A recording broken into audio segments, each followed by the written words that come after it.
तो दोस्तों, इस मूवी में हम लोग मॉन्ग को देखते हैं जिसके 3 और साथी होते हैं, फिश मॉन्स्टर, पिग मॉन्स्टर और मंकी किंग। और दरअसल मॉन्ग इन तीनों को अपने पास कैद कर लेता है।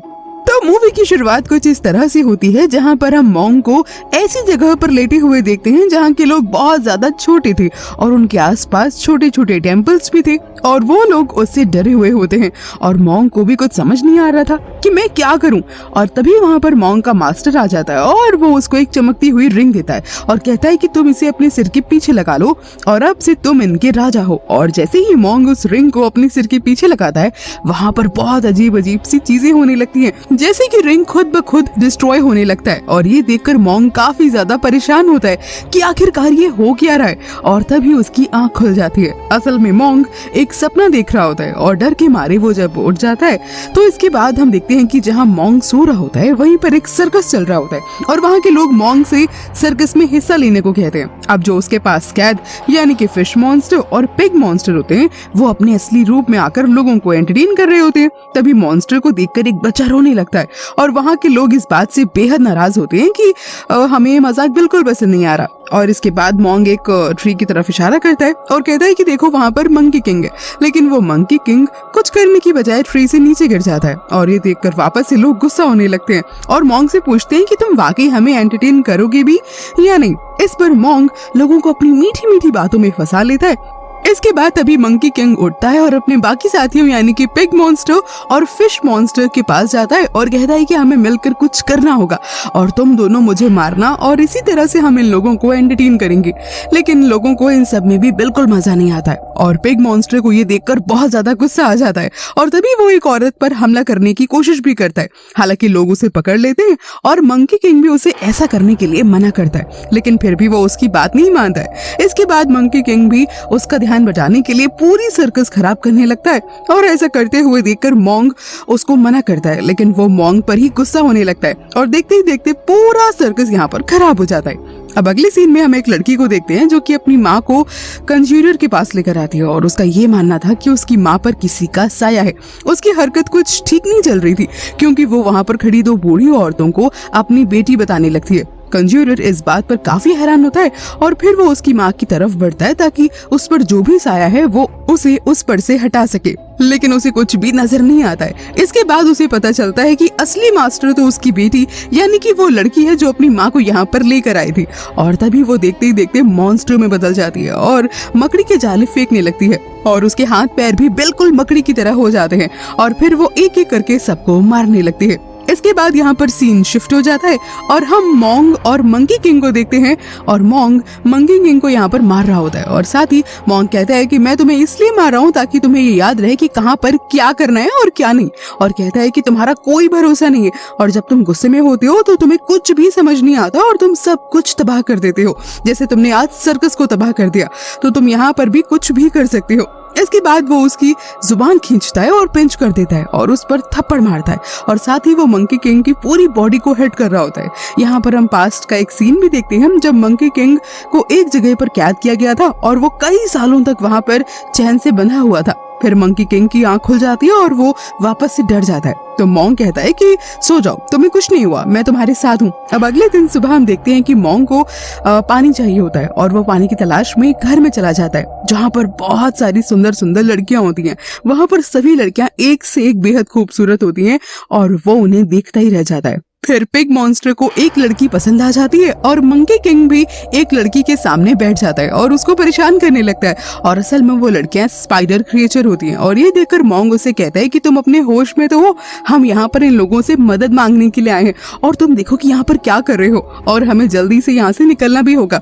लेकिन वो लड़कियां उन्हें यहाँ से जाने ही नहीं देती हैं और इसके बाद वो अपने असली रूप में आ जाती है यानी कि वो लड़कियां अब बारी बारी स्पाइडर में कन्वर्ट होने लगती हैं और फिर उन लोगों पर हमला कर देती हैं। और इसके बाद जैसे तैसे वो लोग यहाँ से खुद को बचाते हुए भागते हैं। तभी मंकी किंग के सामने सबसे बड़ी स्पाइडर आ जाती है, लेकिन वो उसकी जुबान खींचता है और इस तरह से वो उस स्पाइडर को यहाँ पर खत्म कर देता है। जब मॉन्ग को ये बात पता चलती है तो वो मंकी किंग से कहता है कि तुम कब सुधरोगे। हर चीज का एक ही हल नहीं होता कि उस इंसान को मार दिया जाए या फिर उस पूरी जगह को ही बर्बाद कर दिया जाए।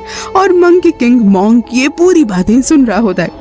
इसके बाद हम मॉन्ग को एक जगह पर प्रे करते हुए देखते हैं कि वो गॉड से कह रहा होता है कि अब मुझ में इतनी हिम्मत नहीं बची है कि मैं सब कुछ संभाल सकूं, और ये मॉन्स्टर भी मेरी बात नहीं सुनते, मैं इनको कैसे हैंडल करूं, मुझे कुछ भी समझ नहीं आ रहा। और ये बात अभी छुप कर पिग मॉन्स्टर सुन रहा होता है और वो सारी बातें आकर के मंकी किंग को बता देता है। मंकी किंग तो पहले से उसे गुस्से में भरा हुआ होता है और कहता है कि जब मॉन्ग हमसे खुशी नहीं है तो चलो हम मॉन्ग को मार देते हैं। और वो जब मॉन्ग को मारने के लिए निकलता है तो मॉन्ग उसे रिलैक्स करने के लिए कुछ पढ़ने लगता है, लेकिन इस चीज का अब मंकी किंग पर कोई असर नहीं पड़ता है क्योंकि वो अब उसकी कैद से आजाद हो चुका था। मॉन्ग तभी उसे बचते बचाते एक ट्री में जाकर के फंस जाता है और उसको रिलैक्स करने की कोशिश करने लगता है, लेकिन मंकी किंग अभी भी उससे डरता नहीं है। और तभी आसमान से एक अजीब सी रोशनी आती है और मंकी किंग ये देखकर वहाँ से तुरंत भाग जाता है। अब दूसरी तरफ हम देखते हैं कि फिश मॉन्स्टर अपने असली रूप में आ चुकी थी, यानी कि वो एक बड़ी और खतरनाक फिश बन चुकी थी और ये सब उन स्पाइडर के लड़ने के कारण हुआ था। अब अगले सीन में हम देखते हैं कि मॉन्ग अपने तीनों साथियों के साथ दूसरी कंट्री जाता है और वहाँ की रानी और राजा से मिलता है। उस कंट्री के लोग उन्हें हालांकि देखकर काफी हैरान होते हैं क्योंकि वो कुछ अजीब तरह के मॉन्स्टर लग रहे होते हैं। वहाँ की रानी उन लोगों का अच्छे से स्वागत करती है और उसके बाद वो लोग राजा से मिलते हैं और राजा उनसे कहते हैं कि बताओ क्या लाए हो मेरी खिदमत में, जिसे देखकर मैं खुश हो जाऊंगा, चलो मुझे एंटरटेन करना शुरू करो। तभी मॉन्ग कहता है कि हमें पता है कि आपको कैसे एंटरटेन करना है, और इसके बाद वो लोग अजीबोगरीब हरकतें करना शुरू कर देते हैं जो बिल्कुल भी फनी नहीं होती है। और ये देखकर किंग को बहुत ज्यादा गुस्सा आ जाता है और वो उन्हें अपने महल से बाहर निकाल देता है। मॉन्ग जब महल से बाहर जा रहा होता है तो उसे काफी ज्यादा बेइज्जती महसूस होती है और फिर से वो मंकी किंग को मारने लगता है और कहता है कि तुम लोगों से कोई काम ढंग से हो ही नहीं सकता है। और फिर उसे एहसास होता है कि वो खुद ही कितनी अजीबोगरीब हरकतें कर रहा था और ये सब सोचकर उसे बिल्कुल भी अच्छा नहीं लगता है। और इसके बाद वो खुद को ही कोसने लगता है कि गलती तो मैं भी हर बार करता हूँ, लेकिन हर बार मंकी किंग पर ही हाथ उठाता हूँ। इसके बाद वो मंकी किंग के सामने झुककर उसे माफी मांगने लगता है। फिर मंकी किंग उसे उठाता है और कहता है कि मैंने आपको माफ किया और बोलता है कि आज से हम अच्छे वाले दोस्त हैं। इसके बाद सभी लोग खुश हो जाते हैं और आपस में कहते हैं कि हम दोबारा किंग के पास वापस जाएंगे और मिलकर उनसे माफी मांगेंगे और उन्हें एंटरटेन भी करेंगे। इसके बाद जब वो लोग दोबारा अंदर जाते हैं तो पता चलता है कि ये तो असली राजा है ही नहीं, असली राजा को तो इसने गायब किया हुआ है। और मंकी किंग मौका देखते ही उसे थप्पड़ मारने लगता है ताकि वो गुस्से में आकर अपने असली रूप में आ जाए और सारी असलियत को बोल दे। और मंकी किंग बिल्कुल वैसे ही करता है और इसके बाद उसका जो फेस होता है, फेक जो किंग होता है, उसका मुंह बिल्कुल लाल हो जाता है जैसे मानो उसके मुंह से आग निकल रही हो। और दरअसल वो एक छोटा सा रोबोट होता है जो अपने मुंह से आग फेंकता है। वो लोग उससे काफी फाइट करते हैं और मंकी किंग उसको बहुत मारता है और वो दूर जाकर गिरता है और इस मौके का फायदा उठाकर फिश मॉन्स्टर उसको फ्रीज कर देता है। और फिर वो लोग असली राजा को ढूंढने लगते हैं और इस रोबोट मॉन्स्टर ने दरअसल उस असली राजा को जमीन में कैद किया हुआ होता है। इसके बाद मॉन्ग रोबोट मॉन्स्टर को एक टॉय में बदलकर रानी को दे देता है। असली राजा मॉन्ग और उसके साथियों से काफी ज्यादा खुश होते हैं और मॉन्ग से कहते हैं कि तुम्हें जो कुछ भी मांगना है मुझसे मांग लो, लेकिन जो मॉन्ग होते हैं वो उनसे कुछ भी नहीं मांगते। इस पर राजा खुश होकर के खुद ही उन्हें बहुत सारी लड़कियां दे देते हैं और उनसे कहते हैं कि ये तुम्हारी खिदमत करेंगी। इस पर मॉन्ग कहते हैं कि हम इन्हें अपने साथ नहीं ले जा सकते हैं, आप एक काम करिए, इन्हें आजाद कर दीजिए। और वो सब लड़कियां तभी कहने लगती हैं कि नहीं, हमें आजाद नहीं होना है, हम अपनी इसी जिंदगी में काफी ज्यादा खुश हैं। लेकिन जो एक लड़की होती है वो काफी ज्यादा चुप होती है। राजा उसको अपने सामने बुलाते हैं और उससे पूछते हैं कि क्या हुआ है, लेकिन वो कुछ भी नहीं बोलती है। इसके बाद राजा उसे गाना गाने के लिए कहते हैं और डांस करने के लिए भी कहते हैं। वो लड़की चुपचाप ऐसे ही करने लगती है और अब यहाँ पर राजा को वो लड़की काफी ज्यादा भा जाती है और अब राजा कहते हैं कि ये लड़की अब से उनके साथ ही रहेगी। लेकिन यहाँ पर अब मॉन्ग को काफी ज्यादा दुख होता है कि वो उस लड़की को अपने साथ क्यों नहीं लेकर आए और उसे इस तरह से जाने क्यों दिया। इसके बाद मॉन्ग अपने साथियों को लेकर के बाहर आ जाते हैं, लेकिन तभी वो उसे काफी ज्यादा मिस कर रहा होता है और वो सोचता है कि मैं राजा के पास वापस जाऊंगा और इनाम के तौर पर वापस से उस लड़की को मांगूंगा। अगले दिन जब मॉन्ग राजा के पास वापस से जाता है, लेकिन राजा उसे ये कह देता है कि देखो अब तो बहुत ज्यादा देर हो चुकी है, मैं अब उस लड़की से प्यार करने लगा हूँ। और ये सुनकर मॉन्ग को काफी ज्यादा वापस से दुख होता है। मॉन्ग को इस तरह से परेशान देखकर रानी राजा से कहती है कि आप उस लड़की को लौटा दीजिए। राजा उसकी बात फाइनली मान लेता है और अब वो लड़की मॉन्ग को दे दी जाती है और वो लड़की हर जगह उनके साथ होती है। लेकिन यहाँ पर मंकी किंग को मॉन्ग और उस लड़की को इतना ज्यादा अटैच देखकर बिल्कुल भी अच्छा नहीं लगता है, क्योंकि उसे ऐसा लगता है कि ये लड़की एक डेमोन है। फिर मंकी किंग मॉन्ग से कहता है कि मुझे आपको एक बात बतानी है, वो लड़की एक्चुअली में इंसान नहीं है और वो हमें किसी भी वक्त नुकसान पहुंचा सकती है। वो इस बात को प्रूफ करने के लिए उस लड़की का हाथ काट देता है। हालांकि मॉन्ग उस बात के लिए उसे काफी ज्यादा डांटता है, लेकिन तभी मंकी किंग कहता है कि ठीक है, अगर ये लड़की वाकई इंसान है तो उससे कहो कि ये हमें अपने गाँव लेकर के चले, क्योंकि हमें इसकी फैमिली से मिलना है। मॉन्ग उस लड़की लड़की से कहता है और वो उन सबको अपने गाँव लेकर भी जाती है और अपनी फैमिली से मिलवाती है। उसकी फैमिली उन लोगों को बहुत अच्छे से ट्रीट करती है और मंकी किंग कहीं से ये साबित नहीं कर पाता है कि वो लड़की एक डेमोन है, तो गुस्से में आकर के वो उसके घर वालों पर ही हमला कर देता है। मॉन्ग ये देखकर वापस से उस पर बहुत ज्यादा गुस्सा होता है और बोलता है कि तुमने पहले इस लड़की को नुकसान पहुंचाया जिससे मैं प्यार करने लगा हूँ और अब इसकी फैमिली को। लेकिन मंकी किंग को किसी बात की परवाह नहीं होती और वो बिना सुने ही वहां से चला जाता है और बोलता है कि मैं अब वापस कभी नहीं आऊंगा। अब अगले सीन में हम मॉन्ग को एक जगह पर उदास बैठा हुआ देखते हैं और फिर वहाँ पर वो लड़की आ जाती है और मॉन्ग से पूछती है कि तुम्हें क्या हुआ है। जिसके बाद मॉन्ग उस लड़की की कहानी उसे बताने लगता है जिसे वो बेहद पसंद किया करता था। वो उसे बताता है कि वो उसको बहुत प्यार करता था। वो लड़की उसकी कहानी सुनी रही होती है और तभी मॉन्ग को उसमें वही लड़की नजर आने लगती है। वो दोनों इस तरह से बातें कर ही रहे होते हैं कि तभी वहाँ पर पिग मॉन्स्टर और फिश मॉन्स्टर आ जाते हैं और उसे बताते हैं कि मंकी किंग बहुत ज्यादा गुस्से में है और वो हर जगह बस तबाही मचा रहा है और इसने इस लड़की के माँ और पापा को भी मार दिया है। और उसके बाद अगला शिकार ये लड़की है। वो लड़की जल्दी से भागते हुए अपने गांव में जाती है और पीछे से मंकी किंग भी उसके पीछे पीछे आ जाता है और उसे मारने ही वाला होता है कि तभी वहां पर मॉन्ग आ जाता है और उसे बचा लेता है। वो मंकी किंग से कहता है कि तुम्हें कोई गलतफहमी हुई है, इस लड़की का कोई कसूर नहीं है, इसे छोड़ दो। और वो लड़की मॉन्ग के पीछे ही आकर के छिप जाती है।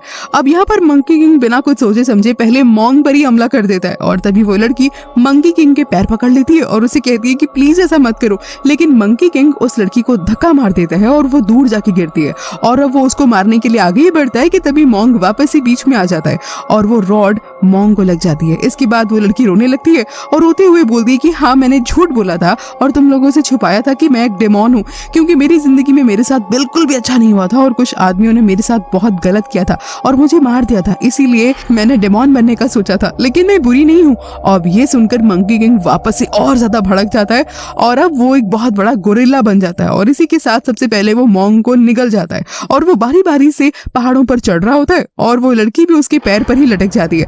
वो एक ऊंची सी जगह पर जाकर के खड़ा हो जाता है और वो लड़की भी उसी के साथ होती है और तभी वहां पर वो रानी और रोबोटिक डेमोन भी आ जाता है। रानी तभी मंकी किंग से कहती है कि मैंने जानबूझकर इस लड़की को तुम्हारे साथ भेजा था, तुम लोगों में लड़ाई लगवाने के लिए। मैं ये चाह रही थी कि तुम गुस्सा हो जाओ और मॉन्ग को मार दो और देखो बिल्कुल वैसे ही हुआ, अब तुम मेरे गुलाम हो और मेरे लिए ही काम करोगे।